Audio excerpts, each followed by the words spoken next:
Good evening, good evening, good evening, and welcome to Be Your Best Life with Coach Deborah D. Smith. Thank you so much for your patience. I know that we are 40 minutes behind, but hey, life happens. And so I hope some of you will pop in here. If you have your notifications on, you'll know that I am live now. Hey, but it's all about your actions and how you react to those actions. So I'm still happy because I'm able to get on now. I have no control over JEA and what they do with their electrical outages. And so I am super excited to have whomever gets on, but I am super excited because my guest is still here with me. Hey, Nikki, how are you? Hey, Miss Deborah, I'm doing great. How are you this evening? I am wonderful, wonderful, wonderful. Yes. So thank you all again for tuning in. This month, my theme is Be on Fire, Mm, focusing with intentionality, realism, and enthusiasm. So that is what we are going to be doing. Now, the lead in into our talk for tonight, before technology, when you were in college and you had to turn those essay papers in to make sure that they got checked and everything. And it's time mhm, for you to turn your paper in. You cannot find it anywhere. I worked mm. on it. Where is it? Can't find it. You can't turn it in late. You're at work. You worked on a project. You've been working on it for 6 months. Everybody else was responsible for taking their information, giving it to you. You had to do a recap and submit it to the vice president by noon today. 11 o'clock. You can't find it anywhere. You fumbling through papers, moving stuff around on your desk, going through files, calling the secretary. Where I can't find it. I can't find it. The dog ate it. Yep, your daughter, your son-in-law, they leave the instructions for you to take care of the grandson who's on medication, gave you the timetable. You can't find it anywhere. And what? The The dog ate dog it. ate Always it. blaming on the dog. But guess what, Nick? Yes, I don't think it's the what's dog. that? I think it's Flutter. That's what I think it Yeah. is. A Flutter. Oh, and I can attest to that. I can attest to that. Clutter in the Yeah, mind, clutter in the home, clutter, clutter, clutter. clutter. Yes, so we got to find ways to declutter. So we're going to be talking about the day the dog ate it. But before we do that, Nikki, I'm so glad to have you back. But can you tell everybody about yourself, what you like to do, and everything? Yeah. Well, thank you so much for having me. I'm always so pleased to be around you and see your beautiful smiling face and hear all of the knowledge and wisdom that you have because you are a very, very wise woman. And I'm very grateful and gracious that you provide this platform for people like me to gain from your wisdom. My name is Nikki Bryant. Well, my name is Nikina Bryant. I go by Nikki because it's easier. And what I do as a profession is I am an educator. I have been an educator since 2006 for the district that I currently work for. And prior to that, I substitute taught. And prior to that, I worked with kids and taught them how to read. So I feel like I've been an educator my entire adult life. I am a mother of five, two of which are college bound kids, college students. I got one that's in there and getting ready to graduate real soon. Yep.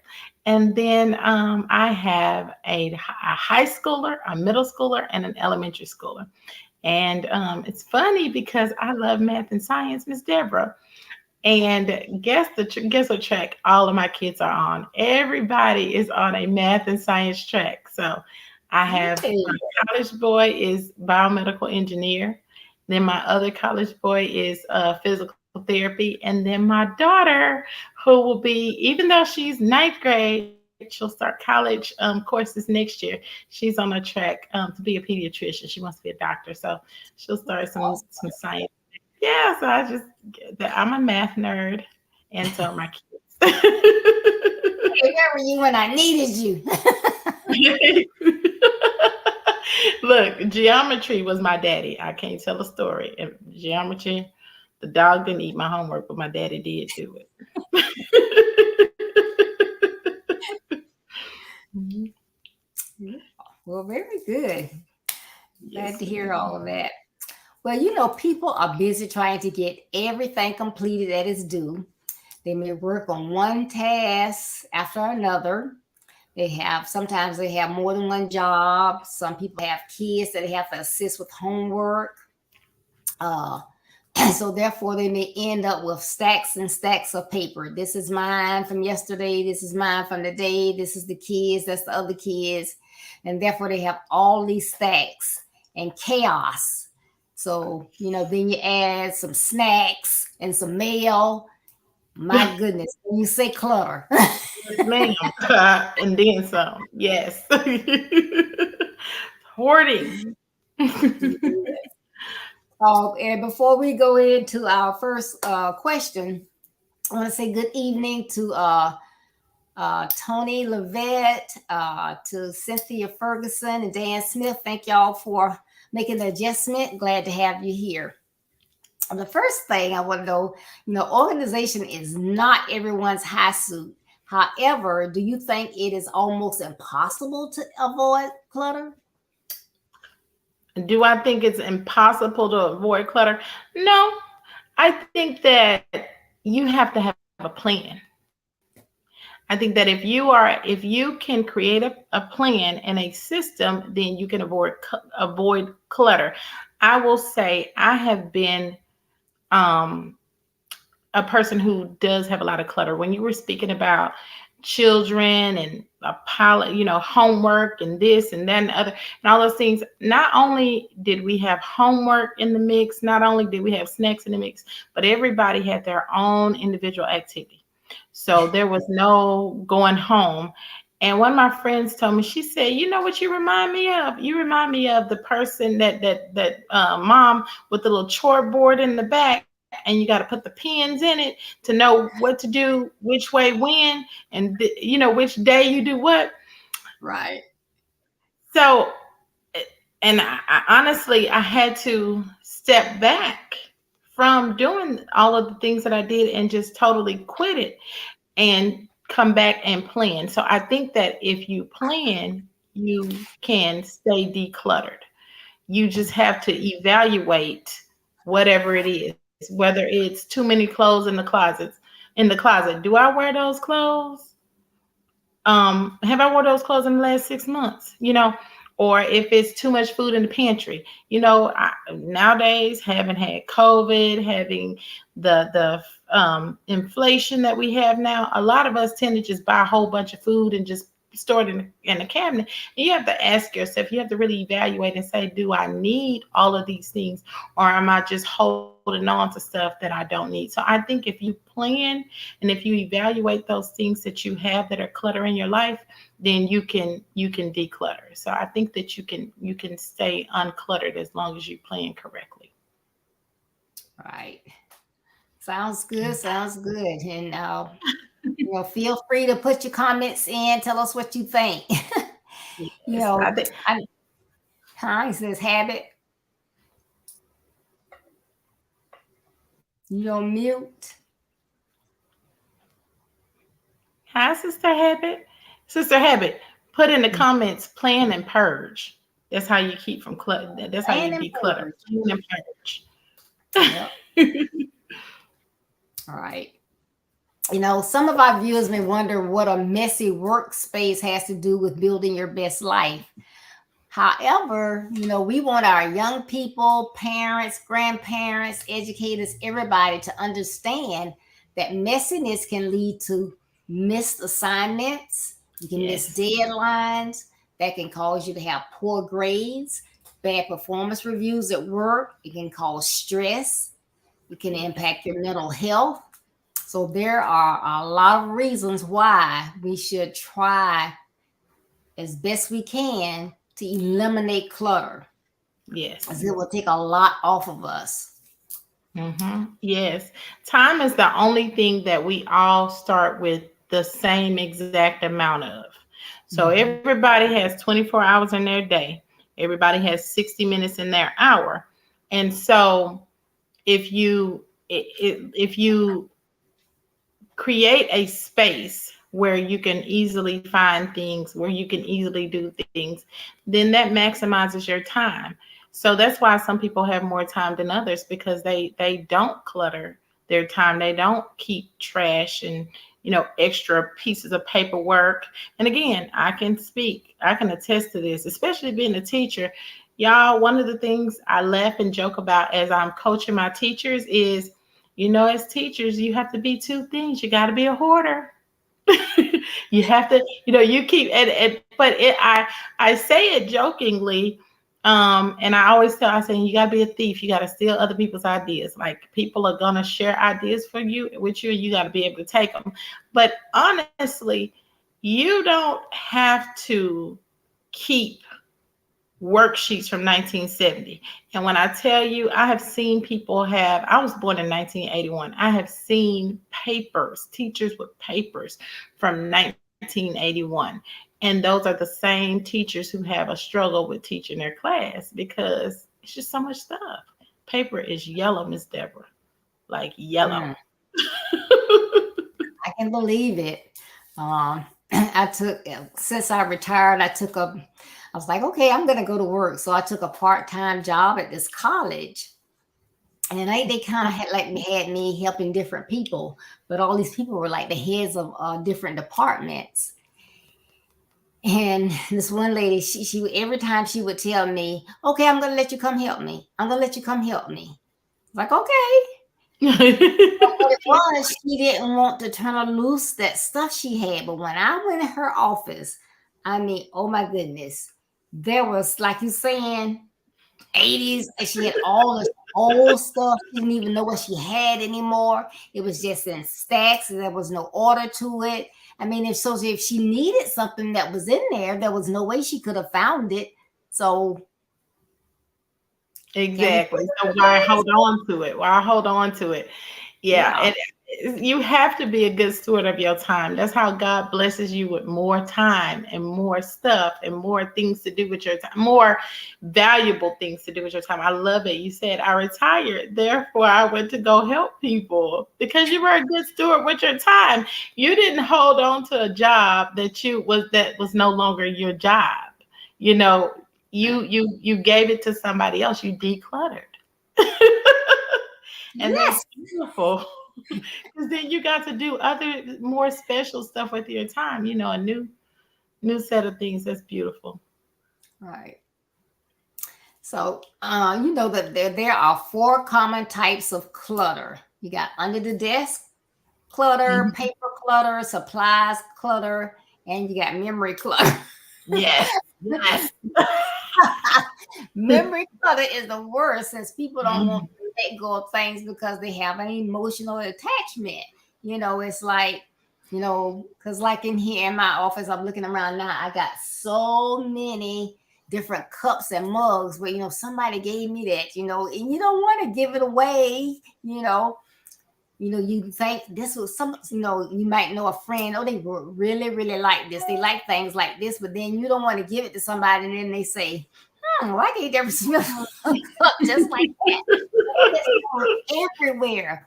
And I'll declutter, but it's just like, oh, no, can I give that away? I used to keep every single card that somebody gave me. I stopped doing that. And it was so funny.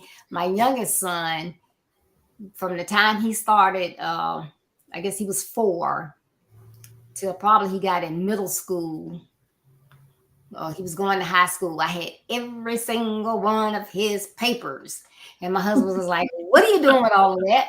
And I was like, I'm gonna save it because he gonna want to see it when he get the big grown, and then he gonna want to show it to his kids. He said, ask him because we were getting ready to move. He said, ask him, but he don't want that to show it again. He's like, no, mama. Thank you. Exactly. That's why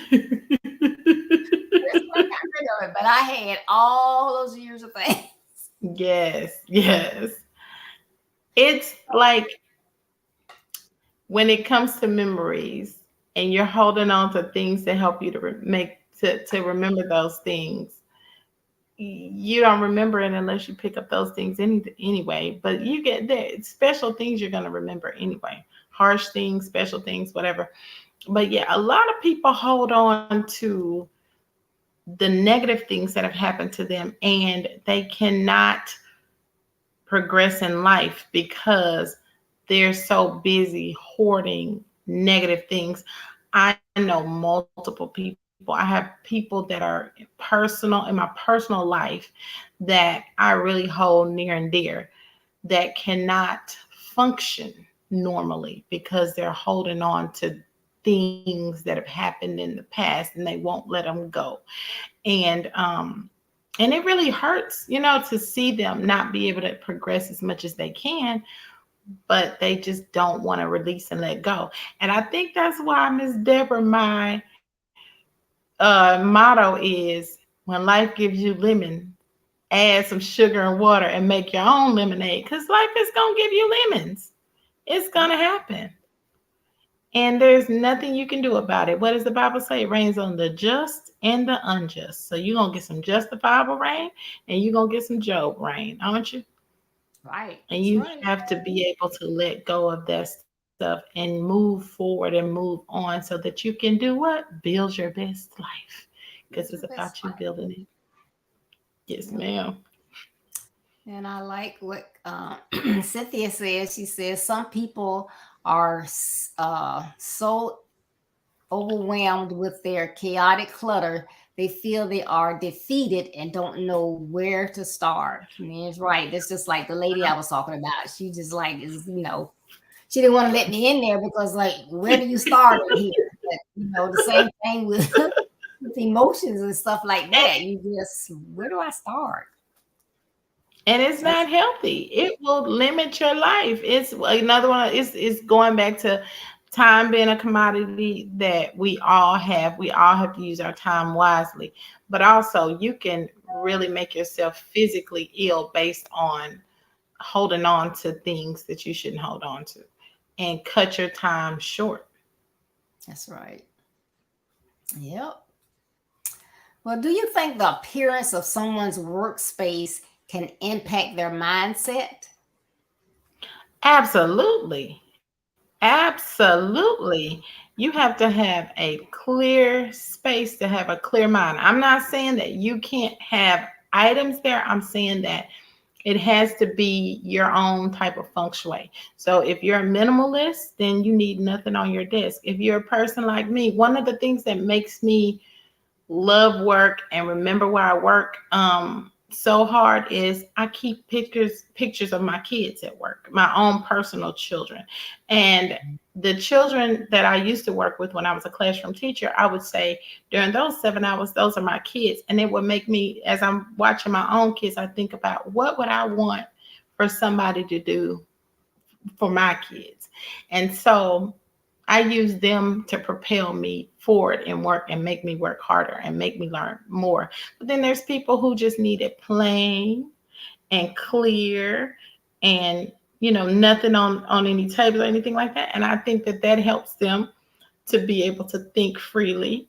Um, even you can have noise clutter. Like some people like to have music and stuff like that. I know I'm not gonna tell you no story, Miss Deborah. I'm one to put some praise and worship on when them kids ain't in the room. I'll have it on, and that just sets the tone for my workspace. So I absolutely think that how you set up your space will dictate how you do your work. If you have too much stuff, you're not going to be able to do it properly because you're going to be looking through piles of papers all the time. Like you said, the lady that didn't want to let go of the stuff. She didn't want to let you in because she didn't want you to see what she had that she didn't need. she didn't need. Yeah, and I agree with that. I mean, like when I was in corporate America, well, I do a lot now as well. But when I was in corporate America, so I had people, you know, reporting to me, so they were in and out, and just had so much to do. But I like to try to keep my desk neat. And if it ever got to a point where I was like, wait a minute, I know I got a lot to do, but I can't do anything else. Got to straighten my desk out first, and I would just stop.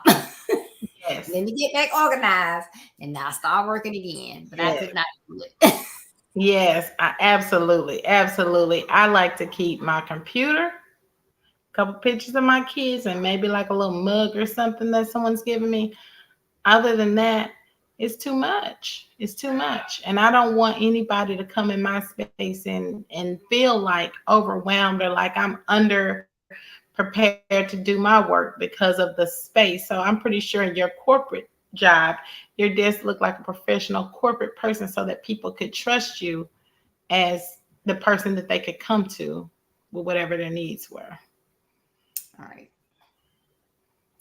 Uh, well, we never know when we're talking about people, we never know what people have going on in their lives or what negative influences that they may be dealing with constantly. So our conversation when we talk with someone, it should never be to judge them or label them, but to provide, uh, you know, the causes of the clutter and possible solutions to try to help. Yes. You're not trying to say, well, you just got too much stuff in here. You just got to clean up. But okay, so I don't know what's going on. Maybe they just can't function right now. But what are some of the biggest culprits of constant clutter? Do you believe that it's just constantly cluttered? It's never you ever been somewhere and it's just, or even that's just like somebody's home. You know, Yes. everybody has a moment where it's like, oh, I need to clean up. But if Yes. go in every time you go, it's just chaos everywhere.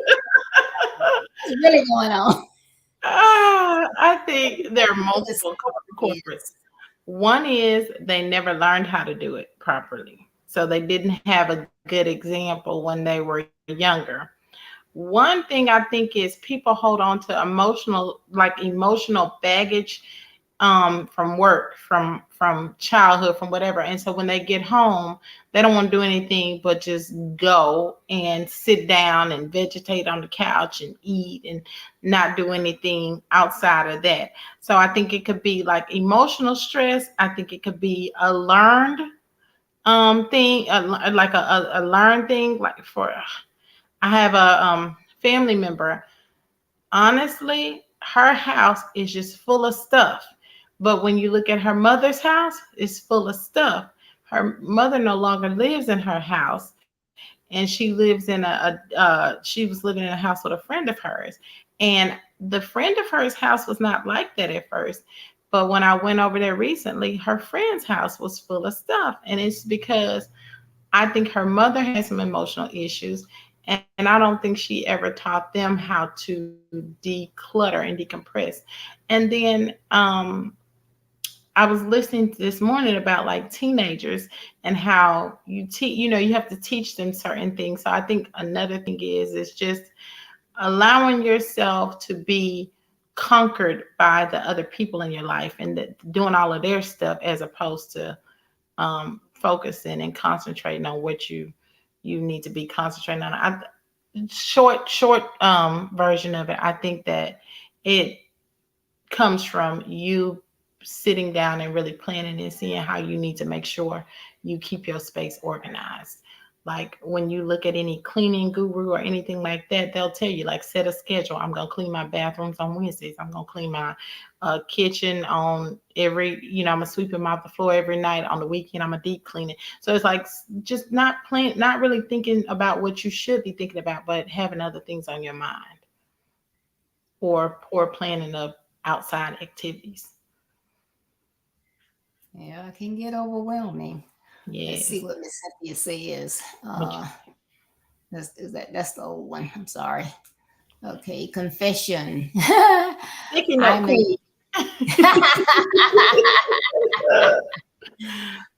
Sometimes I have too many sticky notes, but when the item on the note is completed, I throw it away. I'm slowly moving to adding these to a to-do list. I'm working on it, but I don't leave the stack of sticky notes out. I house them. Well, At least good. you need the sticky notes, Cynthia. Yeah, I think that's a good way to declutter her mind because she gets to Yeah, write it down and not have to think about it until yep. it's time to do it. Yep. Got somewhere. Oh, Tony Good said girl. good is helping them. Thank you, Yes, Tony. We're trying to give it to you as best as we can, aren't we, Miss Deborah? that's right. Hey, you do a little at a time. And so Cynthia says she working on it. I mean, because you have to do that. Because I mean, like, and really, now to be honest, we're gonna shift the clothes for a second. Now, well, you remember last time when you actually saw me in person, I was heavier than I am now. Mm. So I had so I kept moving up in sizes until one day I went to the store and I was like, oh no, I refuse. So I had to get the weight off. So I went, so I was in a 16, I was knocking on the door at 18, I was like, so I lost all that weight. So now we're size 4. Hey, So So Diva. in my house, though, I have, and I've been giving, if I think somebody's that size or whatever, hey, come over, see what you want. But I have the clothes separated by sizes. But it's not that I'm trying to hold on to them anymore, but I don't want to just throw them away or, somebody say, well, we're going to be giving clothes. And then you give them the clothes and you see them a year and they throwing them up in a shed or something. So that's my only thing, but I do have them separated and say if anybody wear sizes from 8 to excuse me, 8 Mm. to 16, come by. I got them. Yes, I love it. That's beautiful. And again, that's just you. I love the fact that you use what you have to help other people. That's beautiful. I have to be honest with you. I moved about a little bit under a year ago. And Miss Deborah, I had lived at that place for 10, no, 12 years. And when it was time to move, I was like, oh, I don't have that much stuff. Oh, I don't have that much stuff. I'm just going to purge and start all over new. Miss Deborah, I had that much stuff. And so it's really causing me to think about how I do things now. So I have way fewer clothes. I won't allow myself to go shopping. That was my go-to for my emotional problems. I'd be like, oh, I don't feel happy today. Let me go shopping. And then I would be happy in the store looking at those beautiful colors and all those nice little outfits and how I could put them together. And then when I would get the receipt, I wasn't as happy anymore. But I noticed when I moved, none of that stuff was important to me. I just wanted to be done, and I got rid of so much stuff. I wasn't like you and organized it and put it together no, I was just because it was too much. I had cluttered myself. And that was just my go-to. Oh, I want to have a feel good mood. Go shopping. No, I cluttered myself though, seriously, because it was hard to, you know how it's at that point you start going. That's when you start throwing extra stuff on the bed in the morning. It take you an hour and a half to get dressed just cause you just got so much stuff, wasting time. Got declutter.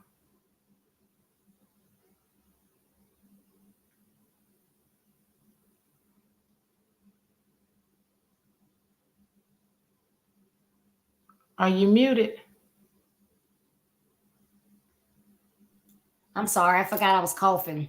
Before we go on, I want to go back to our sticky notes, and this came in 2 parts. The first part said, "This is good. It's helping me," from Tony Levette, and then she says that the computer has a sticky note option that she uses. I haven't found that. Now, where is that?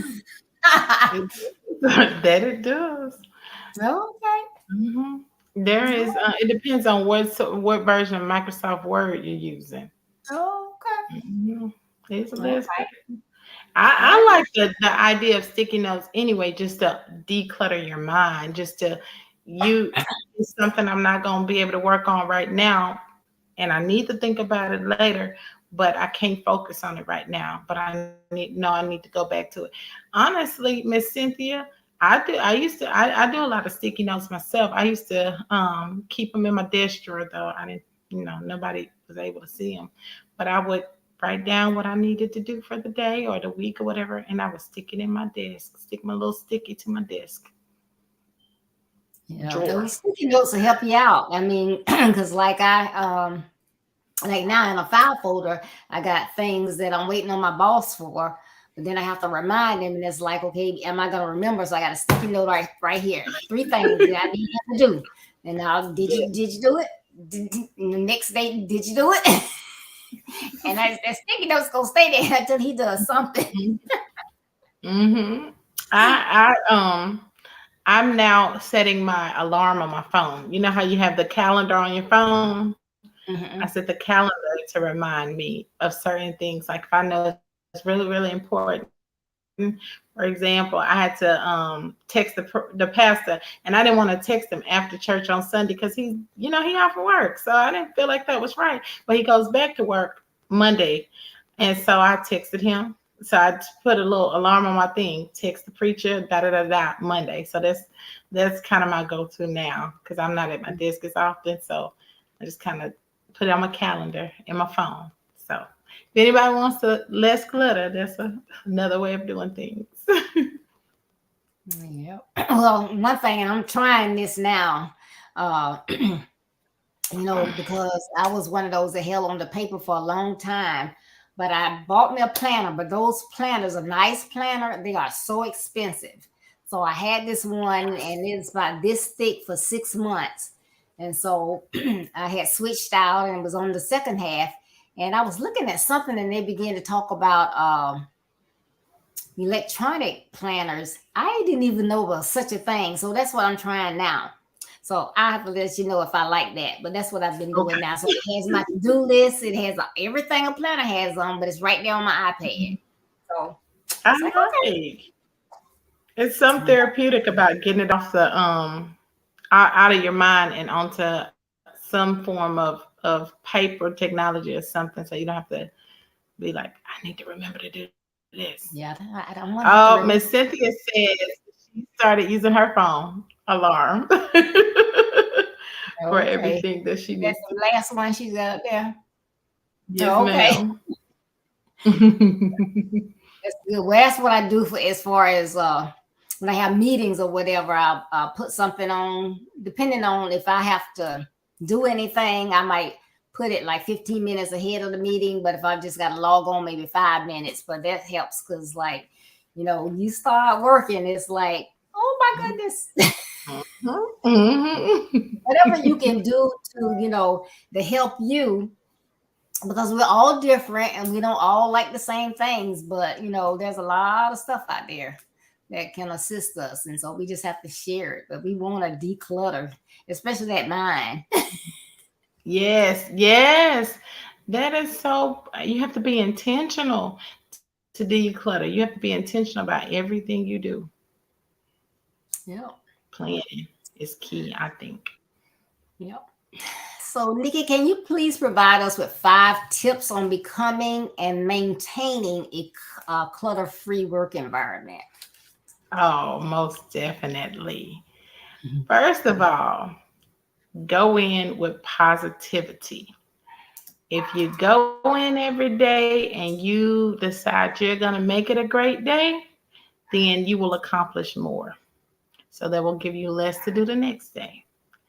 Secondly, I think that we came up with some great strategies to write down what it is that you need to do for the day. So you have to plan, whether it be on your phone, whether it be on a sticky note, whether you have a notepad that you come in and you write your 10 things to do every day. But you should plan. So be positive, plan out your day. The next thing is not only plan out your day, but plan out the month ahead. If you can plan out the month ahead, or plan out the week ahead, if you can plan out the week ahead. Planning in general will help you to be less cluttered. The next thing is to purge. Purge anything that you don't need, get rid of it. If it's something you want to use seasonally, you don't have to purge it, but put it in a box and put it away. But don't leave it out for the world to see. And lastly, after you have been positive, you have planned your days daily, you have planned your month or your week, long-term, short-term plan, long-term plan, and you have purged.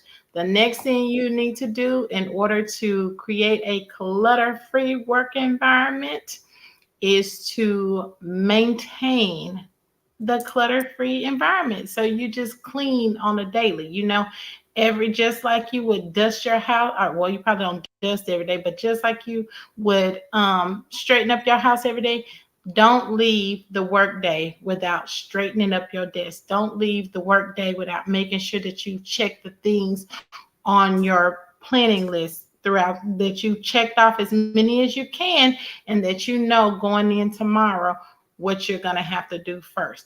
Make sure that you leave nothing to the imagination, and you have some place for everything. So you have some place for everything that belongs on your desk, be pictures of your kids, your pencils, pens, whatever. Have somewhere to put every thought that you need to have in order to get your workday started and completed. Have a place for those things.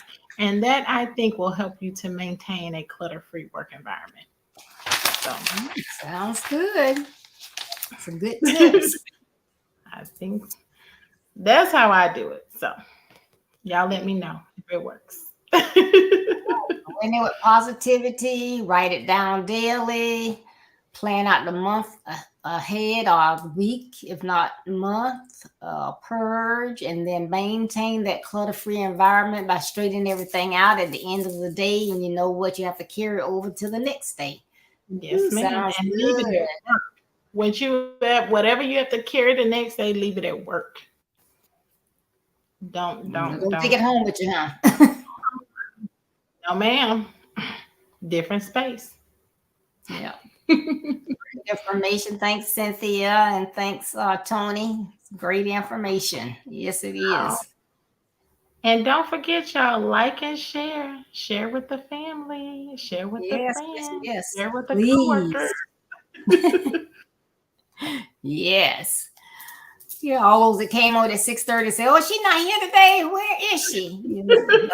Right? Say, she did come. She did come on. She did come on. Y'all know I'm gonna be here, rain, snow, sleet, or hail, but I can't control the electric power. But I didn't plan it. No, ma'am, you didn't. And you made sure that it's not cluttered for tomorrow because you got it done. That's right. Don't procrastinate. I guess that would be the other tip of what not. Very good. Let's see. Before we close out here, Ms. Tony says, I used to write my goals for the next day down. Yeah. Right. Try to do mine the day before as well. Write them down a couple of days. And then, see, I have a little planner, but then also I have a whiteboard. I can go like this and at a glance see like what's going on. Hey, what's going on for the month? Yeah, exactly. I love it. It does help. It does. But this has been a great conversation. Thank y'all for tuning in. But as we close, Nikki, can you give us your closing thoughts that you want to leave with everybody, and then tell us anything that you want us to know about yourself? If you're doing anything on social media or anything, just let us know. Sure. Okay. So in closing, first of all, I want to thank you, Miss Deborah, for having me. I love your platform. I love your show. I think it's so important that you build the best life that you possibly can build. So if I had to leave you with if I have to leave everybody with anything, just know that the tips that I provide are tips that I use myself, and they have been things that have really brought me into a really good positive space in life, and they've really allowed me to grow as a human. And I'm really grateful to be able to be the person that God has made me to be. um, as of right now, the main things I do are work and children's ministry, because my kids are involved in so many other activities. But y'all stay tuned, because I do have plans in place in the near future to get some things out. I have a son who's an artist, and we've been talking about doing a book collab. I'm really genuinely interested in helping kids understand how the Bible, I told y'all I'm a math and science nerd. And so math and science science was one of those things that used to kind of confuse me as a kid, because I used to wonder, how did these scientific things happen, yet God created the earth? So I plan on doing a book really soon, with my son being the artist, and just starting to help kids understand how there is a God who created the world, and science only discuss what God actually did, and just trying to help them to understand how it's how not to be confused by science, and to know it was God. So yeah, I'll be on the lookout. Maybe a year or two out, maybe 6 months out, but it's something my son reminds me of every day. It's like, you need to get on that book. Yeah. All right, But so I right. have to. So you should put that out there. And I'm like, Nikki, what you doing? Yes. Once I get Sounds these kids on their athletic schedules. Yes, ma'am. But yeah, like, it's on my heart. It's been on my heart. So All right. Well, everybody, please join us Thursday, the 25th, at 6:30 p.m. Eastern Standard Time for Breathe. Breathe. Got to come back for that. Please visit my website, www.buildyourbestlife.org. Check out my blogs that I drop every Monday if you have not been doing that, but I drop a new blog every Monday, excuse me, on my website. My calendar of events is always out there. You can find out about the platform as well. You can visit my store to see the services that I offer, which is speaking, webinar speaking, coaching, and consultations. And you can get an autographed copy of my book, Build Your Best Life. I have them in stock, so you'll get it right away. And this makes a great gift for anyone. It's a book that will help anyone. So if you're thinking about someone and he's like, hey, they've really been struggling, they're in those teen years and they're kind of like confused, this book would help them. And I'm glad to talk with anybody anytime. So y'all know how to contact me, but visit my website, please. And even if you've watch me via Facebook, please, please, please subscribe to my YouTube channel, Build Your Best Life. Well, the channel has its long name right now, which I want to shorten. But if you go out there and type in Build Your Best Life, it will take you to the page. So tell your friends, your family to go out there, find that page and subscribe. I want to change the name of the channel. I have to get some more subscribers. So please do me that big favor. And I thank you all so much for tuning in today, because you could have been anywhere else. And thank you, Nikki, so much for coming on and joining me. Just like that. I appreciate it. thank you. I appreciate you. You're All doing right. great things. Thank you. All right, y'all have a good night. Well, everybody, remember, as you travel on your road to being a better you, there will be distractions, rough terrain, and detours. Don't let any of these negative aspects of your journey stop you. Though they may slow you down, keep going to be a better you so that you can build your best life. And remember, building your best life is our business. That's not a slogan. It's our commitment. I love you. Be blessed. Stay safe. See you Thursday. Thank you again, Nikki. Thanks everybody for tuning in. Bye-bye. Thank you.